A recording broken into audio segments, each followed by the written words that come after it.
Hello प्यारे बच्चों, कैसे हैं आप सभी। आज का क्लास है ज्योग्राफी का।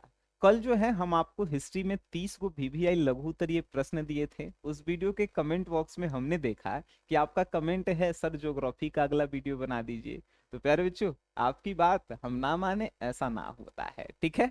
तो आज जो है क्लास में हम लोग ज्योग्राफी के जो है 40 गो लघु उत्तरीय यानी शॉर्ट क्वेश्चन आंसर देखेंगे और क्लास में ही हम लोग याद कर लेंगे, जिससे रटना नहीं है। और इसी में से क्वेश्चन कम से कम 5 गो आएगा, हो सकता है कि 10 गो भी क्वेश्चन आ जाए। 5 गो तो कंफर्म है कि इसी में से आएगा, ठीक है। तो पूरा क्लास को करते हैं और याद करते हैं। आइए जी, पहला क्वेश्चन पूछा है बच्चों कि बताइए भारत के, क्वेश्चन का पूछा है कि भारत के 4 कोयला क्षेत्र के नाम बताइए। बता सकते हैं कि भारत के 4 कोयला क्षेत्र जो है निम्नलिखित प्रकार से है। पहला रानीगंज, दूसरा झरिया, तीसरा बोकारो, चौथा तालचेर। लिख सकते हैं। सर भारत के 4 गो कोयला क्षेत्र है, रानीगंज, बोकारो, झरिया, तालचेर, ठीक है। चलिए नेक्स्ट क्वेश्चन है कि मलिन बस्ती क्या है। प्यारे बच्चों, मलिन बस्ती का होता है जहां एकदम गरीब से गरीब लोग रहते हैं, जहां पे स्वच्छता नहीं होता है और जहां पे उनके बच्चे जो हैं मतलब बिना कपड़ा के टहलते हैं, जहां पे जो है संसाधनों की कमी होती है, सुविधाओं की कमी होती है, उसी को हमनी के मलिन बस्ती बोलते हैं। बात समझ गए। मतलब आप लिखिएगा कि मलिन बस्ती वह क्षेत्र है जहां लोग अस्वच्छ वातावरण में रहते हैं, भीड़ भाड़ में रहते हैं और उनको मूलभूत सुविधाएं भी नहीं मिल पाती है। उसी बस्ती को हमनी के मलिन बस्ती कहते हैं, ठीक है। आइए प्यारे बच्चों, क्वेश्चन है कि मानव भूगोल के 2 उप क्षेत्र बताइए। नहीं बता सकते हैं। मानव भूगोल के 2 उप क्षेत्र कौन कौन से हैं? एगो जनसंख्या भूगोल और एगो आर्थिक भूगोल, ठीक है। क्या बताएंगे कि मानव भूगोल के 2 गो उप क्षेत्र हैं, पहला जनसंख्या भूगोल और दूसरा आर्थिक भूगोल, ठीक है। बात खत्म। नेक्स्ट क्वेश्चन देखिए, मुंबई बंदरगाह की स्थिति एवं महत्व का उल्लेख कीजिए। बताना है कि मुंबई का जो बंदरगाह है उसका स्थिति अभी कैसा है और उसका आखिर महत्व क्या है, ये आपको जो है बताना है। कैसे आप बता सकते हैं? मतलब एकदम आसान तरीका से आप बता सकते हैं। देखिए, मुंबई बंदरगाह महाराष्ट्र के पश्चिम तट पर जो है स्थित है और यह भारत का प्रमुख प्राकृतिक बंदरगाह है एवं विदेशी व्यापार का केंद्र है। अब इसका आंसर जो है आप कैसे अपने शब्दों में बना करके लिख सकते हैं कि सर मुंबई बंदरगाह की स्थिति यह है कि मुंबई बंदरगाह महाराष्ट्र के पश्चिम तट पे स्थित है, जो जिसका महत्व जो है विदेशों से व्यापार करने के लिए होता है। मतलब इस मुंबई बंदरगाह से विदेश से ज्यादातर व्यापार किए जाते हैं। व्यापार मीन्स बिजनेस, ठीक है। चलिए ये लिख देंगे आप सभी। आइए जी, नेक्स्ट क्वेश्चन आपके स्क्रीन पे आएंगे। जनसंख्या घनत्व से आप क्या समझते हैं? बच्चा जी बता सकते हैं आप सभी कि प्रति वर्ग किलोमीटर क्षेत्र में निवास करने वाले व्यक्तियों की संख्या को हम लोग जनसंख्या घनत्व कहते हैं। मान के चलिए कि आपका गांव 1 किलोमीटर में फैला हुआ है, मान लेवल है, ठीक है। तो अगर 1 किलोमीटर एरिया में जितना लोग रहेंगे उन लोगों की संख्या को ही हमनी के क्या कहते हैं भाई जी? जनसंख्या घनत्व कहते हैं, ठीक है। लिख देंगे कि प्रति वर्ग किलोमीटर क्षेत्र में निवास करने वाले व्यक्तियों की संख्या को ही हम लोग जनसंख्या घनत्व कहते हैं। आइए क्वेश्चन है, भारत के पूर्वी तट पर स्थित 4 पत्तनों के नाम बताइए। पत्तन मतलब बंदरगाह होता है। चलिए जी बताइए कि भारत के पूर्वी तट पर स्थित 4 गो पत्तन कौन कौन से हैं? बताएंगे आप। कोलकाता, चेन्नई, विशाखापट्टनम और पारादीप, ठीक है। कोलकाता, चेन्नई, विशाखापट्टनम, पारादीप, ये जो है 4 गो पूर्वी तट पर भारत के स्थित बंदरगाह है, पत्तन है, ठीक है। चलिए क्वेश्चन है, दो पार महाद्वीपीय रेल मार्ग के नाम बताइए। क्या बताएंगे? दो पार महाद्वीपीय रेल मार्ग कौन कौन सा है? एगो ट्रांस साइबेरियन और एगो बताएंगे ट्रांस कनाडियन, ठीक है। एगो ट्रांस साइबेरियन और एगो ट्रांस कनाडियन रेल मार्ग, ठीक है। याद रखेंगे। चलिए आपसे अगर क्वेश्चन पूछ दे कि पार महाद्वीपीय रेल मार्ग क्या होता है, तो जो एक देश से दूसरे देश से जुड़ा होता है वो रेल मार्ग, ठीक है, पार महाद्वीपीय रेल मार्ग। अब देखिए, ब्राह्यस्रोतीकरण क्या है? अब ब्राह्यस्रोतीकरण क्या है समझिएगा। जल में पोषक तत्वों की अधिकता से शैवाल की अत्यधिक वृद्धि को ब्राह्यस्रोतीकरण कहते हैं। नहीं समझे होंगे। जब देखिएगा गांव में जहां पे कल होता है, नल होता है, वहां पे काई लग जाता है। काई लगना भी कहलाता है ब्राह्यस्रोतीकरण। ठीक है। अब समझिए, जल में जब पोषक तत्व ज्यादा मात्रा में हो जाता है तो शैवाल की अत्यधिक वृद्धि ही कहलाता है ब्राह्यस्रोतीकरण। ठीक है जी। आइए नेक्स्ट क्वेश्चन है, मानव का प्राकृतिकरण क्या है? अब मानव का प्राकृतिकरण क्या है? तो जब मानव प्राकृतिक परिस्थितियों के अनुसार अपने जीवन को ढालता है तो उसे प्राकृतिकरण कहलाता है। अब देखिए, मानव का प्राकृतिकरण क्या है? जब मानव प्रकृति के अनुसार अपने आप को ढाल लेता है तो उसे ही मानव का प्राकृतिकरण कहते हैं। अब कहिए कैसे?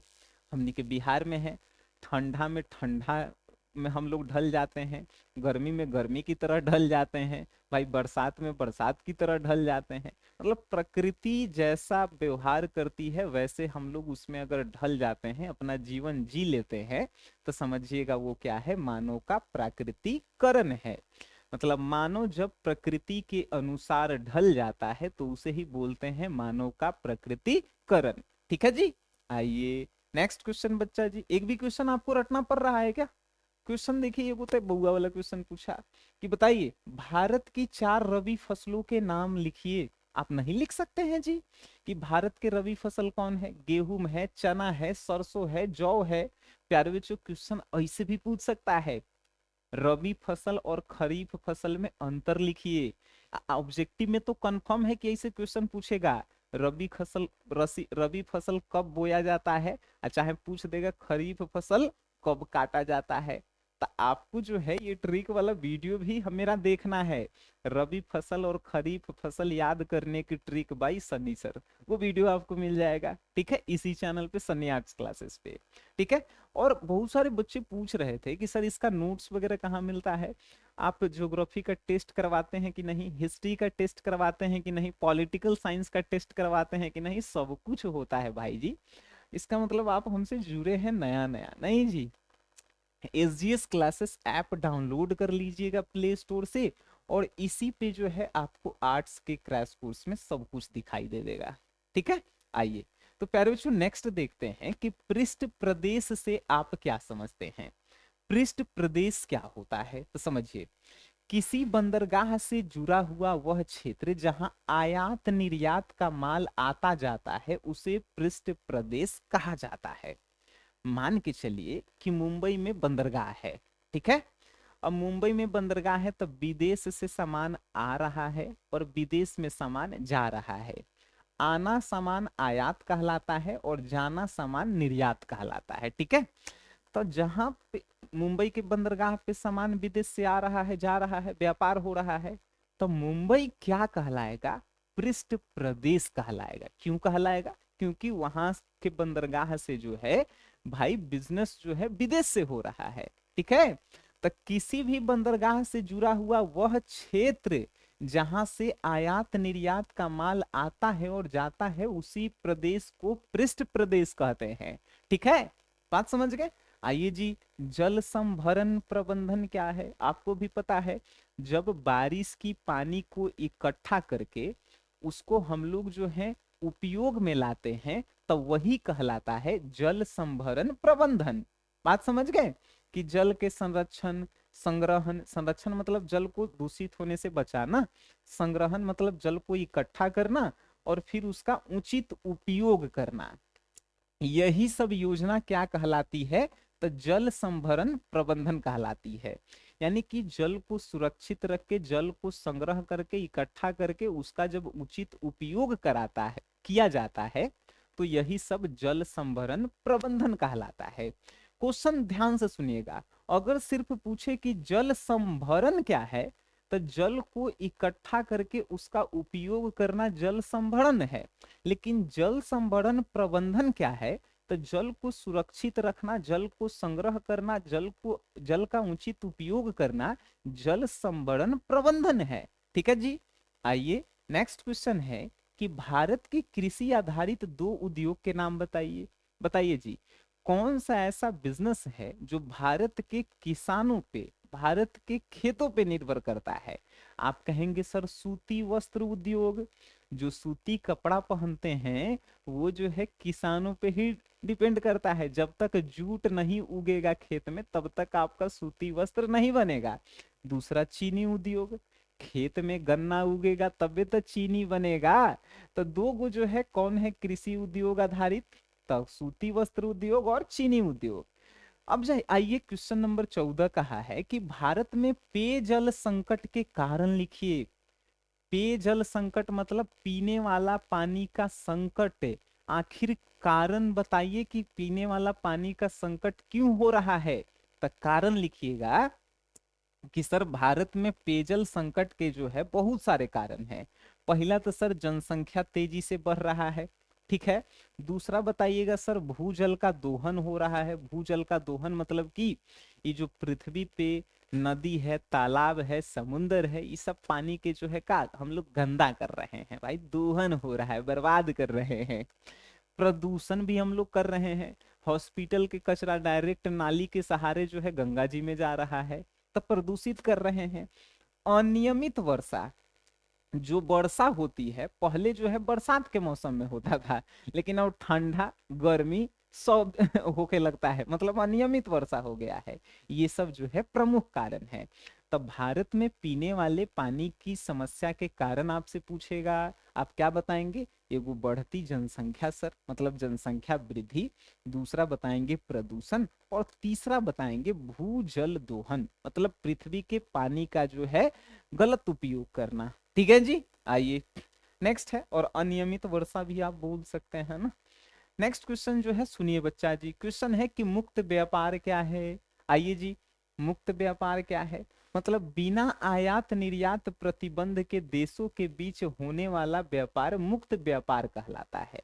मान के चलिए कैसे, जैसे भारत जो है अमेरिका से कुछ सामान खरीदा, अमेरिका वाला जो है भारत से कुछ सामान खरीदा।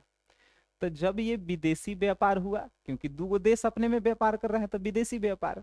आज जब इस व्यापार पे किसी भी प्रकार का कोई सरकार रोक नहीं लगाती है, टैक्स लिया जाता है लेकिन रोक नहीं लगता है, तब इसे कहते हैं मुक्त व्यापार। बात समझ गए। यानी आयात निर्यात पे जब सरकार द्वारा किसी भी तरह का प्रतिबंध नहीं लगाया जाता है तो उसे हम लोग कहते हैं मुक्त व्यापार। ठीक है जी। 16 नंबर क्वेश्चन है कि ग्रामीण एवं नगरीय बस्तियों में अंतर बताना है। बताइए जी, गांव के बस्ती में और शहर के बस्ती में अंतर बताइए। गांव में जो है दूर दूर घर बना रहता है। अगर मान के चलिए कोनो के घरे भोज है तो एगो जो है हजाम के देवल जाता है कि फलना भी जाके भोज दे ले आओ, लेकिन शहर में नजदीक नजदीक घर होता है। बात समझ में आए। गांव में जो है जनसंख्या घनत्व कम होता है और शहर की जनसंख्या घनत्व अधिक होती है। ठीक है। तो ये सब अंतर तो आप लिख सकते हैं। गांव के लोग कृषि पे भी अब आधारित होते हैं, जबकि नगर के लोग बिजनेस और सेवा मतलब कि बैंक ये सब पे आधारित होते हैं। ठीक है। तो इस सब पे आप अंतर नहीं लिख सकते हैं कि सर ग्रामीण एवं नगरीय बस्ती में निम्नलिखित अंतर है। पहला सर कि गांव के लोग जो है दूर दूर स्थित होते हैं, शहर के लोग जो है नजदीक नजदीक स्थित होते हैं। गांव के लोगों की जनसंख्या घनत्व कम होती है और शहर के लोगों की जनसंख्या घनत्व अधिक होती है। जनसंख्या घनत्व मतलब समझ रहे हैं, एक की जगह पे एकदम ढेर आदमी होना, मतलब जनसंख्या जगह घनत्व अधिक है। ठीक है। और तीसरा कि गांव के लोग कृषि पे आधारित होते हैं और शहर के लोग जो है बिजनेस और सेवा पे आधारित होते हैं। ठीक है जी। आइए नेक्स्ट क्वेश्चन। कभी कभी क्वेश्चन जानते हैं क्या पूछता है कि बताइए सेवा क्षेत्र क्या है। आप लिख सकते हैं, सेवा क्षेत्र उस क्षेत्र को कहा जाता है जिसमें जो है जनता की सेवा की जाती है। जैसे स्कूल सेवा क्षेत्र हो गया, बैंक सेवा क्षेत्र हो गया, ये सब जो है सेवा क्षेत्र हो गया। आइए उद्योगों को स्थिति उद्योगों की स्थिति को प्रभावित करने वाले दो कारक बताना है। मतलब आपको बताना है कि उद्योग जो है वो स्थिति होकर प्रभावित हो रहा है, तो उसके दो गो कारण आप बताइए। तो कच्चा माल की उपलब्धता और परिवहन की सुविधा। अगर कच्चा माल बिजनेस को नहीं दिया जाएगा तो क्या वो बिजनेस आगे बढ़ेगा? नहीं बढ़ेगा, तो प्रभावित हो रहा है। और दूसरा, अब मान के चलिए कच्चा माल उसको मिल गया, लेकिन उसको बेचने के लिए जो है उसके पास गाड़ी उड़ी की सुविधा नहीं है, परिवहन की सुविधा नहीं है, तो बढ़ सकता है वो आगे? नहीं बढ़ सकता है। तो भाई आप लिखेंगे कि उद्योगों की स्थिति को प्रभावित करने वाले दो कारक निम्नलिखित हैं, कच्चे माल की उपलब्धता और परिवहन की सुविधा। आइए जी, नेक्स्ट क्वेश्चन है, विश्व के दो प्रादेशिक व्यापार समूह लिखिए। मतलब कि विश्व के दो प्रादेशिक जो है समूह कौन कौन से हैं? पहला बताएंगे यूरोपीय संघ, दूसरा बताएंगे आसियान। ठीक है, पहला यूरोपीय संघ और दूसरा आसियान। ठीक है, विश्व के दो प्रादेशिक जो है व्यापार समूह कौन सा है? पहला यूरोपीय संघ और दूसरा कौन है? आसियान। चलिए क्वेश्चन है, मानव विकास के चार स्तंभ बताइए। बताइए जी, मानव विकास होगा कब होगा? चार गो स्तंभ बताना है। तब मानव विकास के चार स्तंभ, पहला समानता, दूसरा स्थायित्व, तीसरा उत्पादकता और चौथा सशक्तिकरण। मानव विकास के ये चार स्तंभ हैं कि लोगों को सब में समानता दी जाए, लोगों को स्थायित्व दी जाए, लोग जो है उत्पादकता को बढ़ाए, लोग जो है सशक्तिकरण मतलब लोगों को मजबूत किया जाए। ठीक है, तब जो है मानव का विकास होगा। आइए जी, नेक्स्ट क्वेश्चन है कि श्रमजीवी जनसंख्या संगठन क्या है? कोई बता सकते हैं श्रमजीवी जनसंख्या संगठन क्या है? तो कार्यशील जनसंख्या का आयु, लिंग और व्यवसाय के आधार पर वर्गीकरण ही कहलाता है श्रमजीवी जनसंख्या संगठन। मतलब कि काम के आधार पे जब कार्यशील जनसंख्या का आयु, लिंग और व्यवसाय के आधार पर वर्गीकरण। एग्जाम्पल से समझिए कि जब काम के आधार पे लड़का लड़की को बांट दिया जाए, भाई उसके जो है व्यवसाय को बांट दिया जाए, तो उसे ही हमनी के कहते हैं श्रमजीवी जनसंख्या संगठन। बात समझ गए? चलिए, शुष्क कृषि क्या है? कम वर्षा वाले क्षेत्रों में की जाने वाली कृषि को ही हम लोग क्या कहते हैं? शुष्क कृषि। मान के चलिए कि आपके गांव में बहुत कम वर्षा हुआ, फिर भी आपके गांव के लोग जो हैं खेती कर रहे हैं, तो उसे हम लोग कहेंगे शुष्क कृषि। लेकिन ये बिहार में तो होगा नहीं, वहां पे होता है जहां पे साल भर में अन्य प्रदेशों की तुलना में वर्षा वहां पे कम होती है, फिर भी वहां पे लोग कृषि करते हैं, तो उसे बोला जाता है शुष्क कृषि। यानी कम वर्षा वाले क्षेत्रों में की जाने वाली कृषि को ही शुष्क कृषि कहते हैं। क्वेश्चन है, प्रवास के दो प्रतिकर्ष कारक लिखिए। बताइए जी, प्रवास मतलब होता क्या है? मतलब जब हम अपन गांव से बाहर कमाने जाएंगे तो वो कहलाएगा प्रवास। ठीक है, अभी प्रवास के दो गो कारण का होगा, बेरोजगारी, हमको गांव में काम नहीं मिल रहा है तो दूसरे जगह जाएंगे, तो ये बेरोजगारी के कारण ही तो प्रवास हो रहा है ना। और दूसरा है प्राकृतिक आपदा। अब मान के चलिए हमारे गांव में दहाड़ आ रहा है, गांव में हमारे जो है सुखाड़ आ रहा है, तब भाई इस सब से बचने के लिए हम दूसरे जगह चले जाएंगे। ठीक है, तब प्राकृतिक आपदा और बेरोजगारी जो है प्रवास के दो कारण हैं। आइए, मेगा सिटी किसे कहते हैं? आप हमें कमेंट बॉक्स में क्वेश्चन का उत्तर देंगे, बताइएगा कि सिटी क्या है और सिटी कितने प्रकार के होते हैं, क्योंकि एग्जाम में क्वेश्चन आ सकता है। ठीक है, हम आपको यहाँ पे बता रहे हैं कि मेगा सिटी क्या है। अगर कोई शहर में 1 करोड़ से अधिक जनसंख्या वाला नगर हो जाए तो उसे मेगा सिटी कहा जाता है। ठीक है, जैसे चेन्नई, कोलकाता, मुंबई, पटना, यहाँ पे 1 करोड़ से अधिक लोग हैं, तो ये क्या कहलाएगा? मेगा सिटी कहलाएगा। ठीक है, वर्षा जल संग्रहण तकनीक क्या है? तब वर्षा के पानी को इकट्ठा करना भविष्य में उपयोग के लिए, वही कहलाता है वर्षा जल संग्रहण तकनीक। वर्षा जल संग्रहण तकनीक क्या है? तब बारिश के पानी को इकट्ठा किया जाता है भविष्य में उपयोग करने के लिए, तो उसे ही कहा जाता है वर्षा जल संग्रहण तकनीक। ठीक है, कितना आसान आसान क्वेश्चन है। आपसे क्वेश्चन पूछा बच्चा जी कि जनसंख्या संगठक जो है क्या है, बता सकते हैं आप? तो जनसंख्या की आयु, लिंग, साक्षरता आदि विशेषताएं जनसंख्या संगठक कहलाती है। अब समझिए, ये वो पूछा था कि जनसंख्या घनत्व क्या है, यानी कि 1 किलोमीटर में जितनी जनसंख्या होगी तो लोगों की जनसंख्या को ही हम लोग कहेंगे जनसंख्या घनत्व। लेकिन यहाँ पे कह रहा है कि जनसंख्या संघटक क्या है। तो जनसंख्या संगठक जो है, आयु होता है मतलब उम्र होता है, लिंग होता है, साक्षरता मतलब पढ़ल लिखल, और ये सब जो है क्या है, विशेषताएं हैं जनसंख्या संगठक की। बात समझ गए? आइए जी नेक्स्ट, निश्चयवाद एवं संभववाद में अंतर लिखिए। निश्चयवाद एवं संभववाद में प्यारे बच्चों क्या अंतर है? तो निश्चयवाद प्रकृति मानव को नियंत्रित करती है, जबकि संभववाद जो है मानव प्रकृति का उपयोग करती है। मतलब निश्चयवाद में प्रकृति मानव को नियंत्रित करती है, नेचर जो है ह्यूमन को कंट्रोल करता है, मतलब प्रकृति मानव को कंट्रोल करती है। लेकिन संभववाद में मानव जो है प्रकृति का कंट्रोल करती है। ठीक है, कंट्रोल नहीं कर सकती है, उसका उपयोग करती है। अब समझिए, जैसे कि हम लोग सूर्य से जो है का बना दिए, तो हमने के ऊर्जा बना दिए, तो हमने के प्रकृति का उपयोग किए, मानव प्रकृति का उपयोग किया, तो संभववाद कहलाएगा। ठीक है, प्रकृति सूरज के रोशनी से लाइट आपने बना दिया, तो वो जो है संभववाद। लेकिन जब प्रकृति आपका यूज करने लगेगी तो वो कहलाएगा निश्चयवाद। आइए क्वेश्चन है कि भूमध्य सागरीय कृषि का महत्व लिखिए। भूमध्य सागरीय कृषि का महत्व बताना है। चलिए समझिए, यह फल उत्पादन एवं व्यापारिक कृषि के लिए प्रसिद्ध होता है। देखिए, भूमध्य सागरीय जो कृषि होता है उस कृषि में ज्यादातर फ्रूट उगाए जाते हैं, मतलब फल उगाए जाते हैं। और व्यापारिक कृषि मतलब कि हो गया चाय, हो गया कॉफी, हो गया। ठीक है, तो ये सब।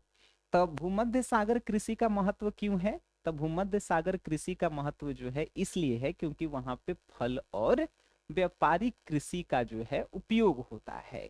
ठीक है, आइए क्वेश्चन है, ऊर्जा के दो अनवीकरणीय स्रोत लिखिए। अगर एग्जाम में अनवीकरणीय नहीं आया तो नवीकरणीय जरूर आएगा, मतलब दोनों में से आता ही है एग्जाम में।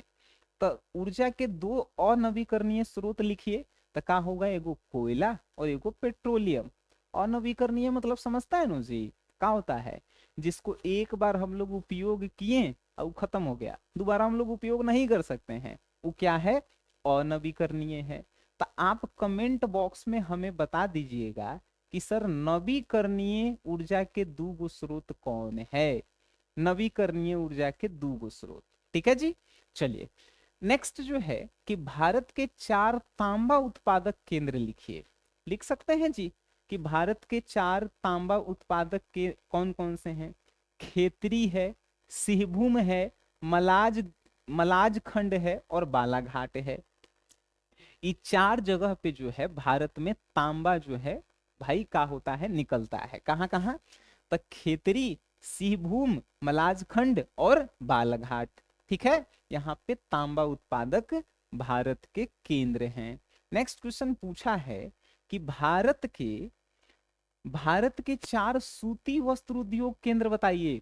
भारत में कहाँ कहाँ सूती वस्त्र उद्योग केंद्र है? क्या बताएंगे? मुंबई में है, अहमदाबाद में है, कानपुर में है, कोयम्बटूर में है। कहाँ कहाँ भारत में कहाँ कहाँ सूती वस्त्र उद्योग के केंद्र हैं?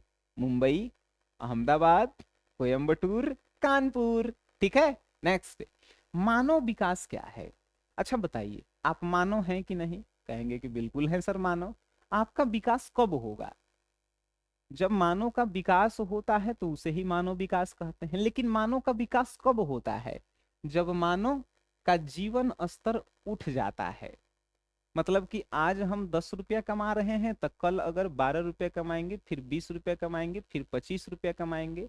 तब मानव के जीवन स्तर, मानव की शिक्षा और स्वास्थ्य एवं आय में सुधार की प्रक्रिया को ही हमनी के मानव विकास कहते हैं। यानी मानव जब धीरे धीरे लगातार उसकी कमाई बढ़ती है, मानव की धीरे धीरे शिक्षा बढ़ती है, मानव की धीरे धीरे स्वास्थ्य जो है ठीक रहती है, तो उसे ही हमनी के कहते हैं मानव विकास। ठीक है जी। आइए, अब मान के चलिए हम बीमार हैं, हम 10 रुपया कमा रहे हैं, 20 साल से 10 रुपया कमा रहे हैं, तो हम विकास किए हैं जी? नहीं, तो मानव विकास नहीं हुआ है। ठीक है। तो मानव के जीवन स्तर, शिक्षा, स्वास्थ्य एवं आय में सुधार की प्रक्रिया ही मानव विकास कहलाती है। आइए, क्वेश्चन है, ऋणात्मक व्यापार संतुलन क्या है जी? समझा सकते हैं आप? नहीं समझा सकते हैं तो हम काहे जिंदा है पृथ्वी पे? जब आयात निर्यात से अधिक हो जाता है तो ऋणात्मक व्यापार होता है। अब कहेंगे कैसे? जैसे समझिए, आयात निर्यात से अधिक हो जाता है। आयात मतलब क्या होता है? आना, और निर्यात मतलब जाना।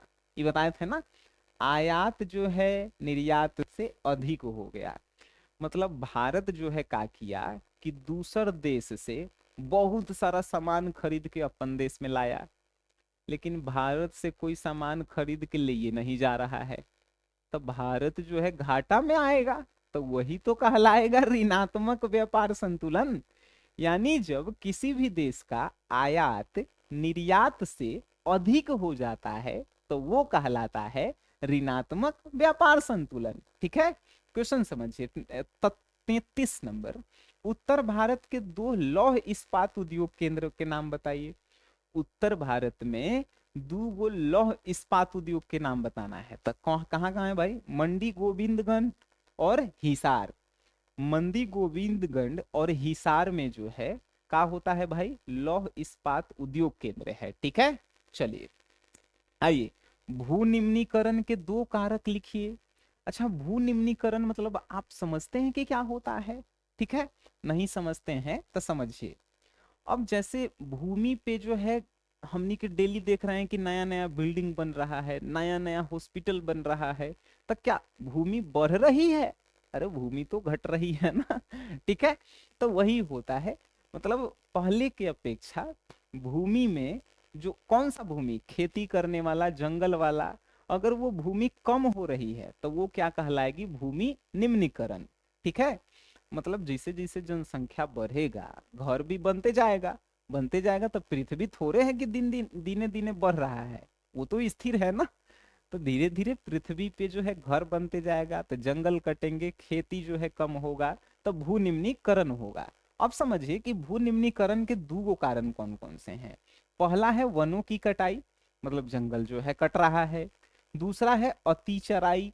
अति चराई मतलब कि वहां पे जो है क्या बोल सकते हैं कि घर उर जो है ज्यादा बन रहा है, और भी अपने मन से जो है 2-3 रीजन आप डाल सकते हैं। ठीक है। क्वेश्चन नंबर 35 है कि प्रदूषण और प्रदूषक में अंतर आप बता सकते हैं जी? बता सकते हैं जी कि प्रदूषण क्या है और प्रदूषक क्या है? एग्जाम्पल से समझिए। अगर जो है वायुमंडल में, अगर वायुमंडल में जैसे, ठीक है, हम जो है वायुमंडल लिख रहे हैं, और वायुमंडल में जो है क्या हुआ कि वायुमंडल में जो है, ये मान लीजिए वायुमंडल है, अब इसमें जो है क्या घुसा? तो इसमें जो है धुआं, गाड़ी से जो निकल रहा है धुआं, तो ये धुआं जो है क्या हुआ? एंट्री ले लिया, मतलब घुसा। तो इसमें वायुमंडल में जो धुआं घुसा, वायुमंडल वायुमंडल में जो धुआं घुसा, तो क्या हुआ? तो इसमें जो है क्या हुआ जी? प्रदूषण हुआ। लेकिन किसके कारण से प्रदूषण हुआ? धुआं के कारण से हुआ।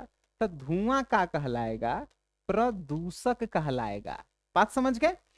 तब प्रदूषण दूषित अवस्था है, जबकि प्रदूषक उससे उत्पन्न करने वाले तत्व होते हैं। मतलब जिस तत्व से, जिस चीज से प्रदूषण हो रहा है उसे प्रदूषक कहेंगे। और प्रदूषण जो है एक अवस्था है। जैसे मान के चलिए, पानी में जो है नाली के पानी जा रहा है, तब पानी प्रदूषित हुआ है, लेकिन किसके कारण हुआ है? नाली के पानी के कारण। तो नाली के पानी प्रदूषक कहलाएगा। ठीक है जी, बात समझ गए? आइए नेक्स्ट क्वेश्चन आपके स्क्रीन पे। क्वेश्चन है कि भारत के 2 अंतरराष्ट्रीय हवाई अड्डा, कौन बताएगा जी? भारत के 2 अंतरराष्ट्रीय हवाई अड्डा है इंदिरा गांधी और छत्रपति शिवाजी महाराज अंतरराष्ट्रीय हवाई अड्डा। बता सकते हैं कि भारत के 2 अंतरराष्ट्रीय हवाई अड्डा, अंतरराष्ट्रीय हवाई अड्डा मतलब समझते हो ना मतलब विदेश जा सकते हैं वहां से और विदेश से आ सकते हैं वहां पे उस हवाई अड्डा से, ठीक है। तो पहला है इंदिरा गांधी अंतर्राष्ट्रीय हवाई अड्डा। दूसरा है छत्रपति शिवाजी महाराज अंतर्राष्ट्रीय हवाई अड्डा। नेक्स्ट क्वेश्चन है कि मानव भूगोल की परिभाषा लिखिए जी। मानव भूगोल की परिभाषा आप लिख सकते हैं? अरे आराम से लिख सकते हैं। मानव और पर्यावरण के संबंध में पढ़ना ही मानव भूगोल कहलाता है। यानी कि जिस भूगोल में हम लोग मानव और प्राकृतिक के बारे में यानी पर्यावरण के बारे में अध्ययन करते हैं, उसी भूगोल को हमनी के मानव भूगोल कहते हैं। ठीक है जी। आइए नेक्स्ट क्वेश्चन। अशोधित मृत्यु दर की गणना कैसे की जाती है? अशोधित मृत्यु दर मतलब क्या होता है? तब कुल मृत्यु मतलब साल भर में जो है जितना मृत्यु हुआ है, ठीक है, उसको जो है हमनी के ऊपर रखेंगे, और जितना जनसंख्या है उसको जो है हमनी के कहाँ पे रखेंगे?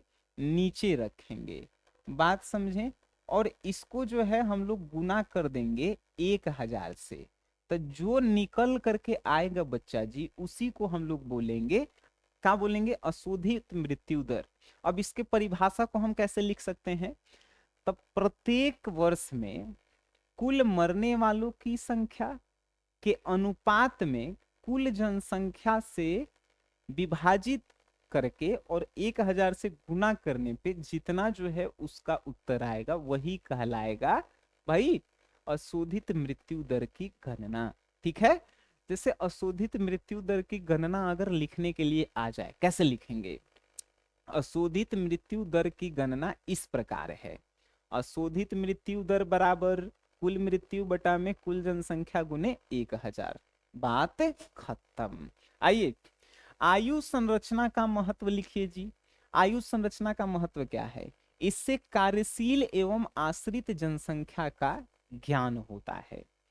आयु संरचना का मतलब होता है, आयु संरचना का पूछा है कि महत्व लिखिए, मतलब आयु संरचना का क्या महत्व है। तो आयु संरचना का ये महत्व है कि लोगों को कार्य के बारे में पता चलता है, और दूसरा आश्रित जनसंख्या का ज्ञान होता है कि कौन कौन कार्य पे जो है कौन कौन लोग जो है आश्रित हैं, ये आयु संरचना से मालूम चलता है। फॉर एग्जाम्पल, अगर हमारा आयु आपको पता चल गया कि हम 20 साल के हैं, मान ले वेला है कि हम 20 साल के हैं, माने लगा है ओकरा से कमे हैं, ठीक है, तो मान लीजिए कि 20 साल के हैं, तो आप अनुमान लगा के बता सकते हैं कि या तो हम पढ़ रहे होंगे या तो कहीं पे जॉब कर रहे होंगे, ये कर रहे होंगे और तो कुछ नहीं करेंगे। ठीक है। तो वही है आयु संरचना का महत्व क्यों किया, महत्व क्या है? तो आयु संरचना का महत्व है कार्य के बारे में पता करना और कार्यों पर आश्रित जनसंख्या की पता करना। ठीक है। चलिए आर्थिक भूगोल के 2 उपक्षेत्र लिखिए। आर्थिक भूगोल के 2 उपक्षेत्र हैं, कृषि भूगोल और उद्योग भूगोल। ठीक है। चलिए भूगोल के 2 उपक्षेत्र पूछेगा तो पीछे क्वेश्चन पढ़े हैं, जनसंख्या भूगोल और आर्थिक भूगोल, लेकिन आर्थिक भूगोल के 2 उपक्षेत्र पूछा था, कृषि भूगोल और उद्योग भूगोल। बात समझ गए? तो ये 40 प्रश्न हमने आपको करवाया। अगर आपको याद हुआ तो ठीक है, नहीं तो इस क्लास को आप दोबारा देख लीजिए और एक एक क्वेश्चन को आप दिमाग में डाल लीजिए, क्या पता इस 40 में से कौन 5-6 क्वेश्चन पूछ दे आप सभी से। ठीक है। और अगर आपको और भी कोई सब्जेक्ट में इशू है तो आप हमें कमेंट बॉक्स में बताइए, उसका भी इलाज हो जाएगा। ठीक है बच्चों, मिलते हैं नेक्स्ट क्लास में। आज के लिए इतना ही, तब तक के लिए टाटा बाय बाय, धन्यवाद आप सभी का।